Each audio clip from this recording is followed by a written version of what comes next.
Okay, in order to get started on looking for interactive and informative websites, let's just first take some time and kind of get our thoughts together on what kind of websites we want to look for.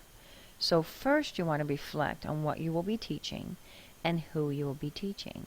So will you be teaching a math class, an English class, whatever that class is that you're teaching, you want to think about, okay, so what will my audience look like? And what are the core topics of what I will be teaching? Then with this information, you'll want to choose a theme or an idea that you will teach in the classroom. So if you're a grammar teacher, very specifically, what would be the theme of that grammar lesson, or what is the main idea of what the content will look like for that class? And it's the same no matter what kind of a class you're teaching. What is the main content that you will be addressing in your lesson? And then from there, we will look on the internet and try to find support that will teach or maybe even reinforce the lesson that's being taught. I'm going to give you an example of how to do that right now. So you choose your favorite search engine, and in that search engine, we are going to start looking for some websites to reinforce what we're teaching. So let's say we want some interactive games for ESL learners. And then what you will be doing is researching which of these game and websites would be something that would be something that you would use to reinforce or to teach the lesson that you'll be teaching. Here's a website right here that I've used often, Activities for ESLs. It's great especially for adults and teenagers. We can choose an English lesson just to give you an idea what to expect on interactive websites. So this is a game that if a student, one of your students, would be sitting there, they could play this game.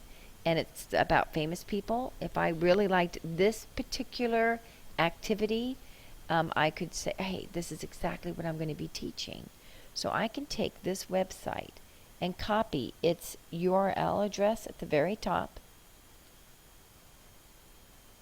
And then we go to a Word document and we will paste that information to be used for later information. So here we have an interactive website that I would like to use possibly. I could give myself some other information if I needed to, whatever it takes, so that it's just a way of saving this information so we can access it later. That would take me back to the exact same page that I was at.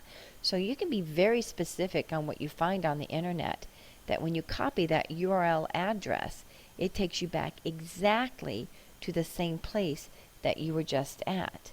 So this is an interactive site. I also like to use YouTube for music videos or for step-by-step instructions.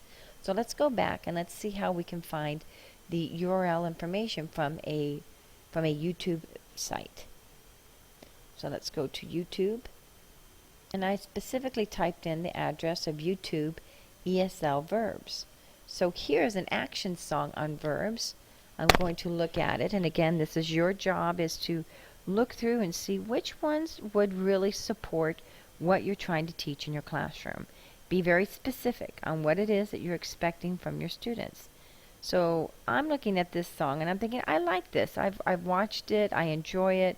This is something that I can use. So how do I get the information from this website? There is right below your YouTube video, you have the word share. And right directly below it, there will be information in an HTTP address. And we're going to, again, copy this information. And then we're going to go back to our Word document. And we're going to save that, paste that information.